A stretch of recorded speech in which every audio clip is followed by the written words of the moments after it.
আমাদের খাদিজা এডিটিং এর সকল প্রকার পার্ট গল্প দেখতে আমাদের চ্যানেলটি সাবস্ক্রাইব করে পাশে থাকা বেল আইকনটিতে ক্লিক করে অল নোটিফিকেশন অন করে দিন। পেঁয়াজ কাটছিলাম, ওটার জন্যই এমন হয়েছে। হাফ ছেড়ে যেন বাঁচল ফারাজ। স্বস্তির নিঃশ্বাস ফেলে বলল, আপনাদের বাসার নিচে আসতে 20 মিনিট লাগবে আমার। আপনি কি নিচে আসতে পারবেন একটু? বেলা প্রশ্নের উত্তর না দিয়ে পাল্টা প্রশ্ন করল, নিচে কেন? ফারাজ হাতের শাড়ির দিকে তাকিয়ে মৃদু হাসল, বলল, আসলেই জানতে পারবেন। আমি রওনা দিচ্ছি। বাসার কাছাকাছি গেলে আমি কল দিব, ফোন কাছে রাখবেন। ফোনটা পকেটে রেখে গাড়ির দিকে এগিয়ে যেতে রাস্তার ওপাশে নীরাকে কারোর সাথে দেখতে পেল সে। কিছুক্ষণ সেদিকে তাকিয়ে দাঁড়িয়ে রইল, তারপর কিছু একটা ভেবে আবারও গাড়িতে উঠে বসলো। কিছুক্ষণের মধ্যেই বাড়ির সামনে পৌঁছে গেল ফারাজ। বেলাকে কল দিতেই মিনিট দুয়েকের মাঝেই নিচে নেমে এলো সে। রাস্তার পাশে গেটের সামনে ফারাজের গাড়ি দেখতে পেয়ে সেদিকে এগিয়ে গেল সে। ফারাজ বেলাকে দেখে গাড়ি থেকে নেমে দাঁড়ালো। বেলা সামনে এসে দাঁড়াতেই কিন্তু হাসলো ফারাজ। বেলা ভ্রু কুঁচকে জিজ্ঞেস করলো, হাসছেন কেন? ফারাজ হাসি হাসি মুখ করেই বলে উঠল, বউকে দেখলে পুরুষদের মুখে এমনি হাসি ফুটে যায়। কিন্তু আমি তো আপনার বউ নই। শুধু কবুল বলাটা বাকি। ওটা ছাড়া বিয়ে হয় না। হয়ে যাবে, খুব জলদি সেটা হয়ে যাবে। বেলা ফোনের স্ক্রিনে সাদমানের কল দেখে ফারাজকে থামিয়ে দিয়ে বলল, সাদমান ভাইয়া কল দিচ্ছে। কেন দিচ্ছে বলেন তো? কই দেখি। বলেই ফোনটা বেলার হাতে নিয়ে রিসিভ করলো ফারাজ। কল রিসিভ হতেই সাদমান ওপাশ থেকে বলে উঠল, ভাবি, নীরা কোথায়? ওনাকে ফোনে পাচ্ছি না, একটু প্রয়োজন ছিল। ফারাজ নীরবতা ভেঙে বলে উঠল, তোর নীরাকে দেখলাম রাস্তার পাশে দাঁড়িয়ে কার সাথে যেন কথা বলছে, ঢাকা ব্যাংকের নিচে। বেলার ফোনে ফারাজের কণ্ঠস্বর শুনে ফারাজ বলে উঠল,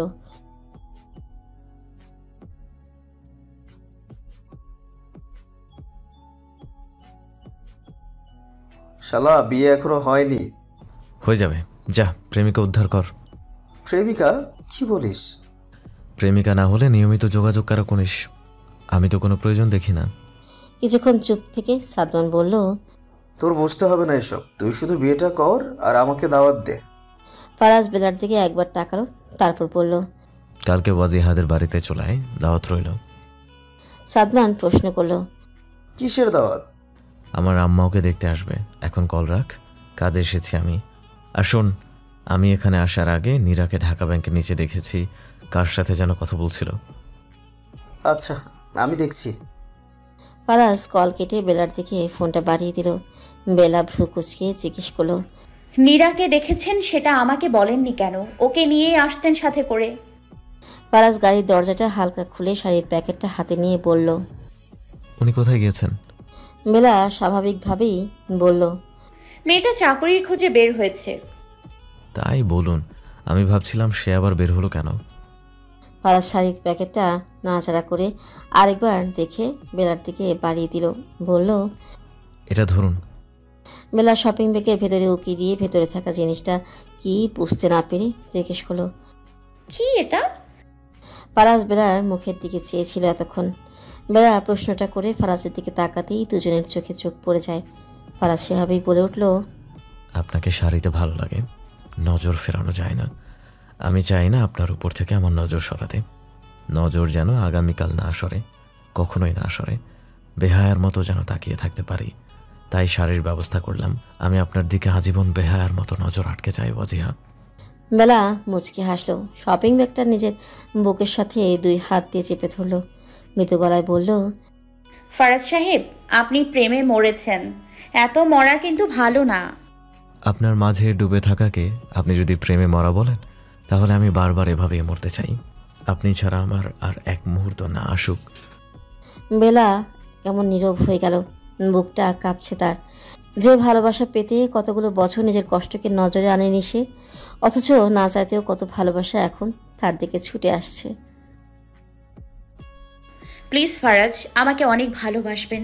আমার অতীত আমাকে যতটুকু শূন্য করেছে আপনি আমাকে ততটাই পূর্ণ করে দেবেন। আপনি প্রমাণ করবেন জীবনে দ্বিতীয় পুরুষ অসম্ভব রকম ভালোবাসতে জানে। আপনি দেখিয়ে দেবেন নারী ডিভোর্সি হলেই পুরুষ তাকে এড়িয়ে যায় না, পুরুষ তার পছন্দের নারীকে অসম্ভব ভালোবাসতে জানে। আমার শুধু ভালোবাসা চাই। আমি এতগুলো বছরে যে ভালোবাসাটুকু চেয়েছি সবটুকু শুধু আপনি আমাকে দেবেন। সাদমান থানার বাইরে থেকে গাড়িটা নিয়ে বেরিয়েছে। গাড়ির গতি কম, রাস্তা এবং রাস্তার দুই পাশে নজর এলোমেলো হয়ে কাউকে খুঁজছে সে। ফারাজের কথা মতো সে মার্কেটের দিকে চলে এসেছে। খুব কাছাকাছি হওয়ায় নির্দিষ্ট জায়গায় আসতে দেরি হলো না। ব্যাংকের সামনে এসে গাড়িটা থেমে গেল। চোখ থেকে সানগ্লাসটা সরিয়ে নিল সে। ড্রাইভিং সিটে বসে এদিক ওদিক খুঁজল একটু, কিন্তু চোখে পড়ল না। গাড়ি থেকে নামতে নামতে নীরার ফোনে আবারও কল লাগালো সে। পূর্বের মতোই কল কেটে গেল। পুনরায় কল দিতে দিতেই সিঁড়ি বেয়ে দোতলায় চলে গেল সে। ফোন থেকে নীরার ছবিটা বের করে গার্ডকে দেখিয়ে জানতে চাইল। এই মেয়েটা কি এখানে এসেছিল? দাঁড়িয়ে থাকা গার্ড জানালো, অনেকেই তো আসা যাওয়া করছে, হয়তো উনি এসেছিলেন। কেন এসেছিল বলতে পারবেন? আপনি ম্যানেজারের কাছে যান স্যার, উনি বলতে পারবেন। Thank you. সাদমান ভেতরে ঢুকে এলো। সাদমানকে দেখে সামনের দিকে বসে থাকা ফর্মাল শার্ট প্যান্ট পরিহিত একজন উঠে দাঁড়ালো। মৃদু হেসে বলল, ব্যাংকে কোনো কাজ স্যার? সাদমান পাশের থানার হওয়াতেই মাঝে মধ্যে এখানে তার যাওয়া আসা হয়ে থাকে। বেশ কয়েকজন খুব ভালো পরিচিত। সে আসা মাত্রই পূর্ব পরিচিত লোকটা আন্তরিকতার সাথে তাকে বসতে বলল।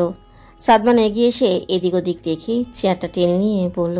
সামনে দাঁড়িয়ে থাকা লোকটাও বসে টেলিফোনটা হাতে নিয়ে ঠোঁটে হাসি লেপটে বলল, চা খাবেন তো, তাই না? সাদমান ফোনটা টেবিলের উপর রাখলো, বলল, এসেছিলাম একটা কাজে, চা এখন না খেলেও চলবে। আপনি আমাকে একটু সাহায্য করুন তো নাইম ভাই। টেলিফোনটা পাশে রেখে নাইম সাহেব বললেন, জি বলুন, কিভাবে সাহায্য করতে পারি? সাদমান ভাবুক দৃষ্টিতে তাকে অবিন্যস্তভাবেই বলল, মেয়ে এসেছিল এখানে, আপনাদের এখানে একজন মেয়ে এসেছিল, 20-22 বছর বয়স হবে। আমি জানতে চাইছিলাম সে কেন এসেছিল এখানে। সাদমান ফোনটা হাতে নিয়ে নীরার ছবিটা দেখালো। নাইম সাহেব ছবিটা ভালো মতো দেখে হাতের বাম সাইডে থাকে কিছু কাগজের স্তূপ থেকে খুঁজে একটা কাগজ বের করে নিজে চেক করে সাদমানের দিকে এগিয়ে দিল। এই যে দেখুন, উনি কাগজ জমা দিয়ে গিয়েছে কিছুক্ষণ আগে। সেদিন আমার অফিসে এক কর্মচারীর সাথে পরিচয় হয়েছে। এখানে একজন লোক লাগবে বললে সে এই মেয়েটার কথা বলেছিল। আমি গতকাল বলেছিলাম তাকে আসতে, আজ এসেছিল। যদিও কথা সেরকম হয়নি। ওনাকে ঘন্টাখানেক পরে আসতে বলেছি। বলল উনি নাকি লাঞ্চ করেননি, তাই সামনে রেস্টুরেন্টে গিয়ে বসছেন হয়তো। সাদমান আরও কিছুক্ষণ কথাবার্তা বলে দ্রুত বাইরে বেরিয়ে এলো। গাড়িটা নিয়ে সোজা রেস্টুরেন্টের সামনে এসে দাঁড়ালো। নীরা ভেতরেই ছিল। সাদমানকে ভেতরে ঢুকতেই তার দিকে নজর গেল তার। সাদমানকে এই সময় এখানে দেখে হতবিহ্বল চোখে চেয়ে রইল তার দিকে। সাদমান সোজা নীরার টেবিলের কাছে চলে গেল। সামনের চেয়ারে গিয়ে বসল। নীরা উৎসুক চোখে সাদমানের দিকে চেয়ে রইল। সাদমান নীরার চোখে চোখ রাখল, বলল, আপনি কল রিসিভ করছিলেন না কেন? নীরা বাম হাত দিয়ে ফোনটা সাদমানের দিকে এগিয়ে দিয়ে বলল, ফোনটা আবার নষ্ট হয়ে গেছে। কল আসছে, রিংটন বাজছে, কিন্তু স্ক্রিনে নাম শো করছে না, তাই রিসিভও করতে পারছি না। সাদমান ফোনটা হাতে নিয়ে কিছুক্ষণ নাড়াচাড়া করলো, তারপর বলল, এখানে এসেছিলেন কেন? চাকরি খুঁজতে। ইন্টার পাসের সার্টিফিকেটে আপনাকে কে জব দিবে? আমি ভালো সাবজেক্টে পড়েছি, অনার্সও তো প্রায় শেষের দিকে। তাছাড়া কম্পিউটার কোর্স করা আছে আমার। মনে হয় না চাকরি পেতে খুব একটা বেগ পেতে হবে। আপনার চাকরি এখনই কেন করতে হবে? হ্যাঁ, তারা আমাকে কয়দিন এভাবে দেখবে? বিয়ে করলে এত চিন্তা করতে হতো না। শ্বশুরবাড়ি সারাদিন কাজ করে 3 বেলা পেটের ভাত, আর রাতে কারো বুকে শান্তিতে মাথা রেখে ঘুমাতে পারতাম। কে কি ভাববে সেটা আমাকে ভাবতে হতো না। যেহেতু মাথার উপর কারো হাত নেই, তাই আল্লাহর রহমতে আমার যতটুকু যোগ্যতা আছে ততটুকু কাজে লাগাবো। নীরার কথাগুলো মন দিয়ে শুনল সাদমান। ফোনটা হাতে নিয়ে কারো নাম্বারে কল দিল সে। নীরা টিস্যুতে হাত মুছতে মুছতে জিজ্ঞেস করলো, কাকে কল দিচ্ছেন? আমি যদি আপনাকে একটা জবের ব্যবস্থা করে দিই তাহলে আপনার কোনো অসুবিধা হবে? আমার মনে হবে আপনি আমার উপর দয়া করেছেন। শহরে আসার পর থেকে আপনি আমার জন্য অনেক করেছেন। সাদমান নীরার কথা এবার ভ্রু কুচকে তাকালো, ভারী গলায় বলল, আমি আপনাকে দয়া দেখাচ্ছি না, আপনি আমার পছন্দের, এজন্য চাইছি সাহায্য করতে। সাদমানের কথা শেষ হতেই নীরা বলে উঠল, পছন্দের? সাদমান চকিতে বলল, চুপ করুন একটু। সাদমানের কলটা ওপাশ থেকে রিসিভ হলো। সালাম দিয়ে সাদমান বলল, আম্মা কোথায় আছেন? ওপাশ থেকে মধ্যবয়সী নারী জবাব দিলেন, আজ শোরুমে এসেছি, সবাই কেমন কাজ করছে সেটা দেখতেই এসেছি। কেন, কিছু বলবে? সাদমান নীরার দিকে তীক্ষ্ণ দৃষ্টি ফেলল। ফোনের ওপাশে ব্যক্তিকে আবারও আম্মা সম্বোধন করে বলল, আপনার শোরুমে দুজন মানুষ লাগবে বলেছিলেন না? হ্যাঁ, একজন গতকাল এসেছে, আর একজন লাগবে। আম্মা আর কাউকে নিয়েন না, আমি একজনকে পেয়েছি। আমি জানি উনি খুব ভালোভাবে দায়িত্ব পালন করবেন। আমি ওনাকে আগামীকাল আপনার সাথে দেখা করতে নিয়ে আসব। বেলা ফারাজের দেয়া শাড়িটা নিয়ে সোজা নিজের রুমে চলে এসেছে। শাড়িটা গায়ে জড়িয়ে আয়নার সামনে দাঁড়িয়ে আছে। হালকা রঙের শাড়িটা একদম নজর কাড়া, একবার দেখেই যে কারো পছন্দ হয়ে যাবে একভাবে নিজেকে দেখছিল সে। হঠাৎ সামনে থাকা ফোনটা বেজে উঠল। ফারাজ কল করেছে। মৃদু হেসে কলটা রিসিভ করলো সে। বেলা সহাস্যে বলে উঠল, আপনার পছন্দ কিন্তু দারুণ। আগের শাড়িটা এত সুন্দর ছিল যার এক্সপ্লেনেশন আমি দিতে পারবো না, আর আজকেরটা আপনার পছন্দ এত সুন্দর কেন? ফারাজ আলতো হেসে বলল, আপনিও আমার পছন্দের। আমি খারাপ কিছু পছন্দ করতে পারি না।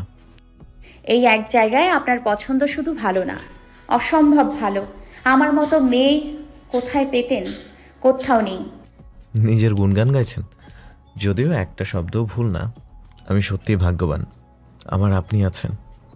বেলা লজ্জা মেয়ে গেল। মুচকি এসে বলল, কখন আসবেন? কাল। কখন আসলে ভালো হয় বলো? বেলার কানে বাজল কথাটা। ফারাজ তার সাথে পরিচয়ের এতগুলো বছর পরও আপনি করেই বলতো। আজ হঠাৎ তুমি করে বলায় কথাটা অন্যরকম ঠেকলো তার কাছে। ফারাজ ভুল করেছে ভেবে এড়িয়ে গেল। বলল, দুপুরের খাবার খাওয়ার সময় চলে আসবেন। তোমার জন্য কিছু আনতে হবে? বেলা কিছুক্ষণ চুপ রইল।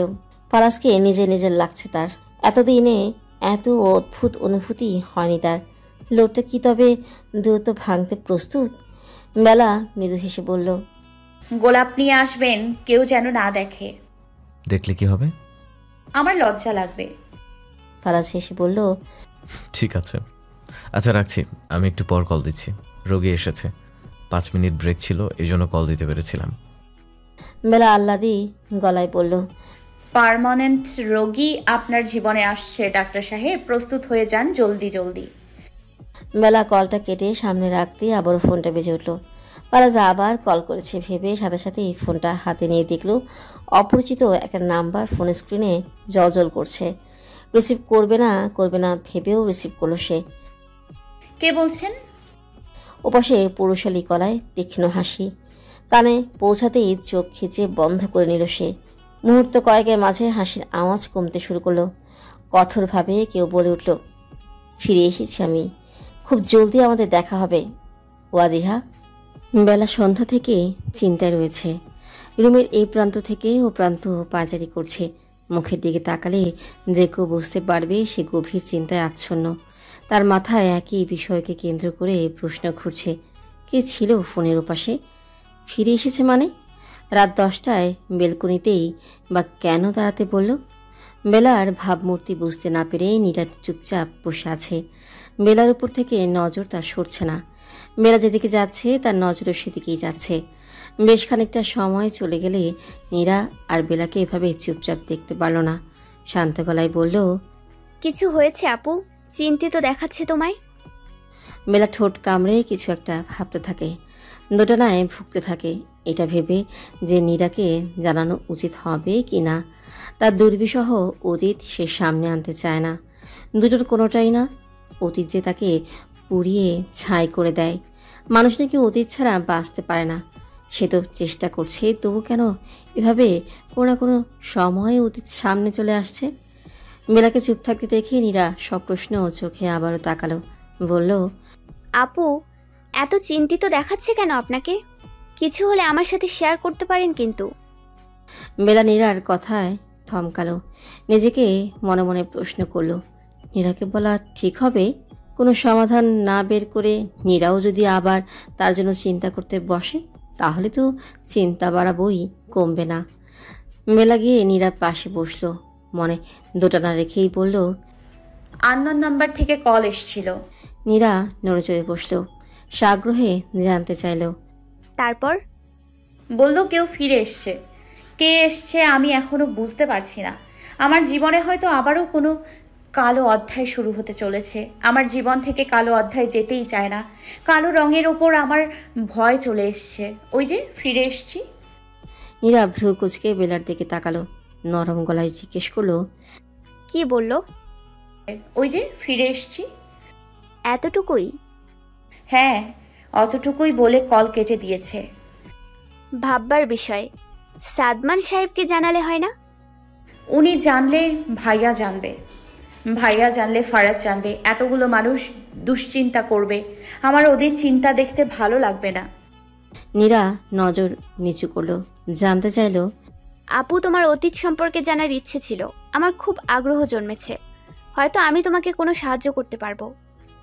বেলা নিশ্চুপ হয়ে গেল। অতীত তাকে নিশ্চুপ করিয়ে দেয়।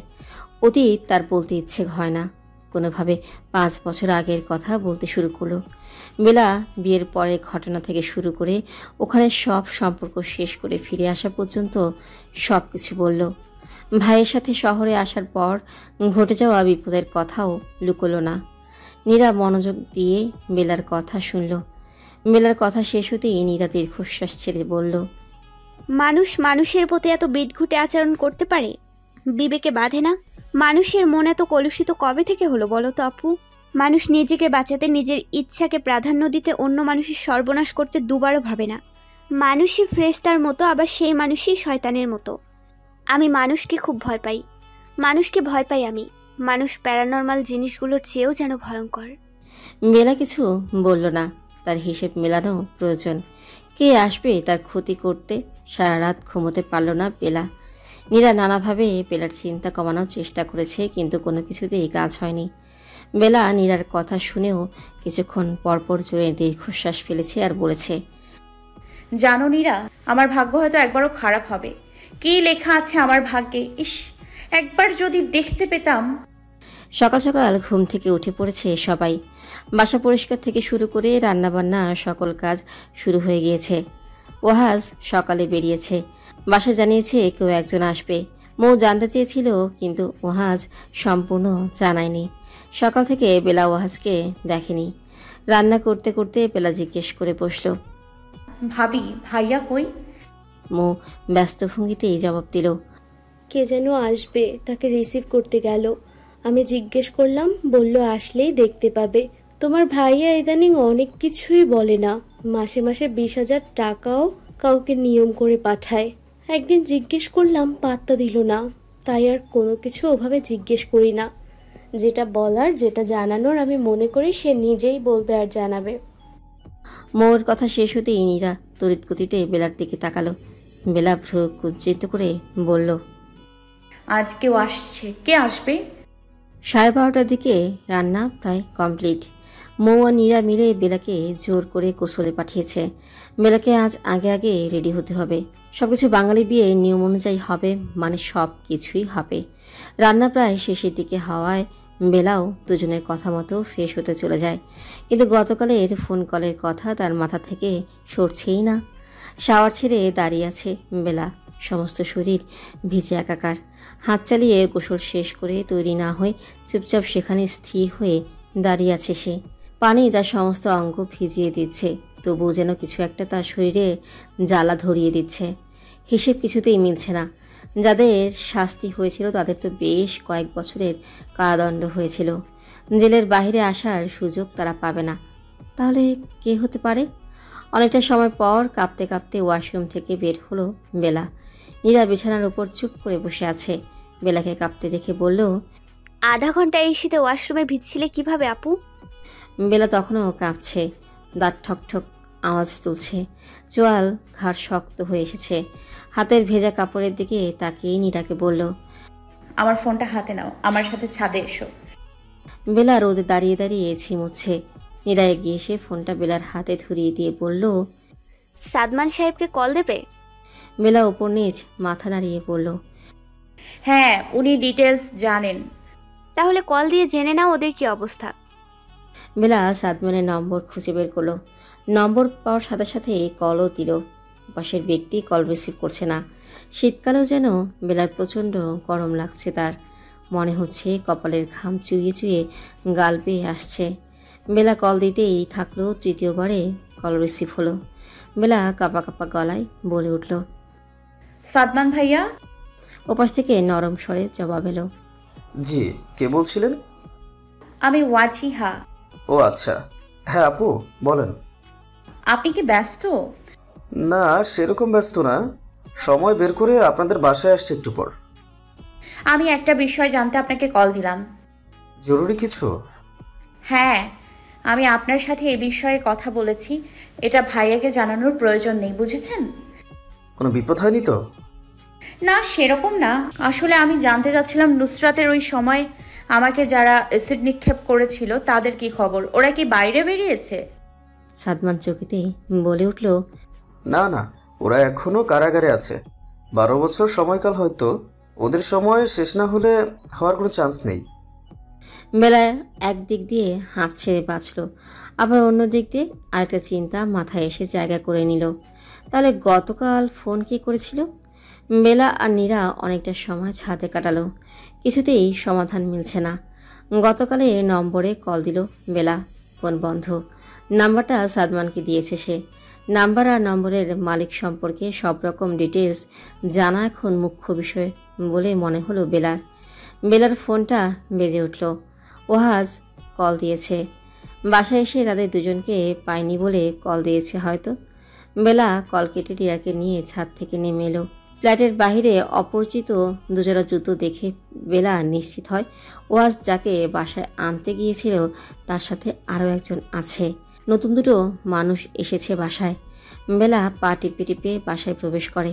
ওয়াজের রুমের সামনে আসতেই ভেতরে কয়েকজনের কথা শুনতে পায় সে। গলাটা পরিচিত লাগছে তার কাছে। দরজার সামনে গিয়ে দাঁড়াতেই ভ্রু কুচকে নেয় সে। ভারী গলায় বলে ওঠে, ভাইয়া, ওরা কেন এসছে বাসায়? আর কি চায় ওরা? এখানে কেন এসছে? ওদের চলে যেতে বলো তাড়াতাড়ি। বেলা উত্তপ্ত চাহনি দেখে সামনে থাকা লোকটি বলে উঠল, আমাদের আশা হয়তো ঠিক হয়নি ভাই। বেলা আমাদের মেনে নিতে পারেনি, আর পারবেই বা কিভাবে? মেনে নেওয়ার মতো কাজ তো কোনোদিন করিনি। বেলা তড়িৎ গতিতে এগিয়ে গেল, হাতের সামনের অংশ দেখিয়ে উঁচু গলায় বলল, তোমার বউ আমার হাতে গরম খুন্তির ছ্যাঁকা দিয়েছিল, আমার বেঁচে থাকা কঠিন হয়ে গিয়েছিল। কোথায় ছিল তোমাদের মনুষ্যত্ব? তোমরা তো মানুষই ছিল না, মনুষ্যত্ব থাকবে কিভাবে? কথাগুলো বলে বেলা নিজের রুমে যাওয়ার জন্য পিছন খুলল। তখনই ওহাজ এসে বেলার বাহারটা ধরে ফেলল। বেলা দাঁড়িয়ে গেল, চোখ টলমল করছে। ওহাজের দিকে তাকিয়ে বেলা অসহায় গলায় বলল, তুমি তো এমন ছিলে না ভাইয়া। আমাকে যারা এতগুলো বছর কষ্ট দিয়েছে তাদের তুমি সাদরে ঘরে তুললে। আমার কথা একবারও মনে পড়ল না। ওহাজ আলতো করে বোনকে বুকের সাথে জড়িয়ে নিল, মাথায় হাত বুলিয়ে দিয়ে বলল, মানুষ তার ভুল বুঝলে তাকে ক্ষমা করে দিতে হয়। ওরা ওদের ভুলের জন্য অনুতপ্ত। তোমার উচিত ওদের ক্ষমা করে দেওয়া। হাজার হলেও আমাদের বাবারই সন্তান, এবং তার বউ তোমার ভাই হয়। বেলা মাথা তুলে সোজা হয়ে দাঁড়ালো। সামনে দাঁড়ানো দুজনের দিকে তাকিয়ে বলল, ভাই, সৎ ভাই উনি আমার ভাই বলে পরিচয় দিয়ে নিজের অবস্থান নিচু করবে না ভাইয়া। আর মানুষ কেন অন্যের খারাপ সময়ে অন্যায় করে নিজের খারাপ সময়ে বুঝতে পারে যে ওটা অন্যায় ছিল? নিজে বিপদে পড়লে তবেই অন্যের অবস্থান কেন বুঝতে পারে মানুষ? অন্যায় করার আগে, অন্যকে কষ্ট দেওয়ার আগে মানুষ কেন বোঝে না এই সময় তারও আসতে পারে? ওহাজ সৎ ভাইয়ের দিকে তাকিয়ে বলল, সাইম, তুই বস, আমি আসছি, ফিল ফ্রি। ওহাজ বেলার হাত ধরে নিজের সাথে বেলার রুমে নিয়ে এলো। বেলা চুপচাপ দাঁড়িয়ে রইল। ওহাজ দরজাটা আটকে বেলার দিকে ফিরে বলল, ওয়াজিহা, তোমার থেকে এই ব্যবহারটা আশা করিনি আমি। আমার মাথা হেড করিয়ে দিলে। বেলা হাতের উল্টো দিক দিয়ে চোখ মুছে নিল। নিজের একটা হাত ওহাজের দিকে বাড়িয়ে দিয়ে বলল, দেখো। নিজের বাম পায়ে এগিয়ে দিয়ে বলল, দেখো।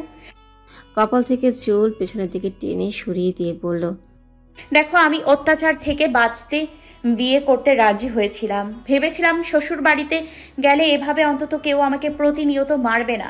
এত যন্ত্রণা থেকে বাঁচতে 17 বছর পূর্ণ হয়ে 18 হতেই বিয়ে করে নিই, অমত করি না। তুমি চলে গেলে বিদেশে, টাকাও পাঠিয়েছো, খোঁজও নিয়েছো। তুমি ফোন করলে তাদের দুজনের একজন লাঠি নিয়ে আমার সামনে বসে থাকতো যেন আমি তোমাকে কিছু না জানাই। ওয়াজ বেলার দিকে এক পলকে চেয়ে রইল। বেলা আবারও বলল, তুমি তবু নিজেকে ভালো রাখতে চলে গেলে, যদিও তার ভেতর আমি উপস্থিত ছিলাম। আমাকেও ভালো রাখা তোমার উদ্দেশ্য ছিল, কিন্তু আমি যে মেয়ে তাই সমাজের বেড়াজালে আটকে রইলাম। 3 বেলা নির্যাতন হতে থাকলাম। এদের মাফ করতে বইল না ভাইয়া, আমি পারবো না।